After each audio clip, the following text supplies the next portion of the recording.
Shalom, saudara. Renungan hari ini berjudul Mengapa Aku Selalu Merusak Hidupku Sendiri ya.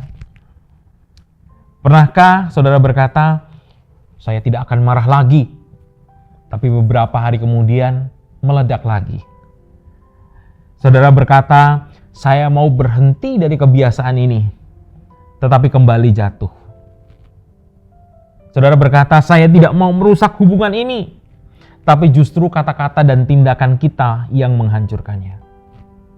Seringkali kita berpikir bahwa masalah terbesar kita itu ada di luar diri kita. Di keluarga, di pasangan, di teman, di masa lalu, di keadaan hidup, dan seterusnya dan seterusnya. Namun Alkitab menunjukkan sesuatu yang lebih dalam dan lebih mengejutkan. Bahwa masalah terbesar kita itu bukan di sekitar kita. Masalah terbesar itu ada di dalam kita. Yeremia pasal 17 ayat 9 berkata demikian, betapa liciknya hati, lebih licik daripada segala sesuatu. Hatinya sudah membatu, siapakah yang dapat mengetahuinya? Yeremia berkata bahwa hati manusia itu licik. Hati manusia itu licik.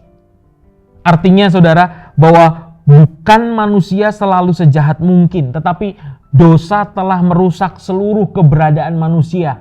Merusak pikiran, merusak keinginan, merusak emosi, dan merusak kehendak manusia. Manusia benar-benar rusak. Karena itu kita sering menjadi musuh, bahkan bagi diri kita sendiri. Bentuknya bisa berbagai macam. Ada kecanduan yang menghancurkan. Ada kemarahan yang mungkin melukai orang yang kita kasihi.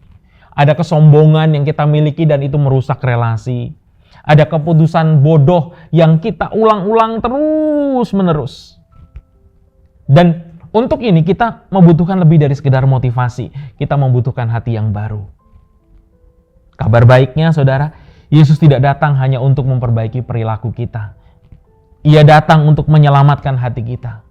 Di kayu salib, Kristus menanggung hukuman dosa yang keluar dari hati manusia. Melalui kebangkitannya, Ia memberikan hidup yang baru. Kalau dunia berkata, percayalah pada hatimu, ikuti kata hatimu. Injil berkata, percayalah kepada Kristus yang sanggup mengubah hatimu. Yesus lebih besar dari kecanduanmu. Yesus lebih kuat dari kemarahanmu. Yesus lebih setia daripada kegagalanmu. Harapan kita bukan pada kekuatan hati kita, melainkan pada anugerah Kristus yang mengubahkan hati. Karena itu di rumah, sebelum mungkin kita menyalahkan pasangan, menyalahkan anak, menyalahkan orang tua, atau menyalahkan keadaan, mintalah Tuhan untuk menyelidiki hati kita terlebih dahulu. Tanyakan, Tuhan, bagian mana dari hatiku yang perlu Engkau ubahkan hari ini? Karena pertobatan selalu dimulai dari rumah.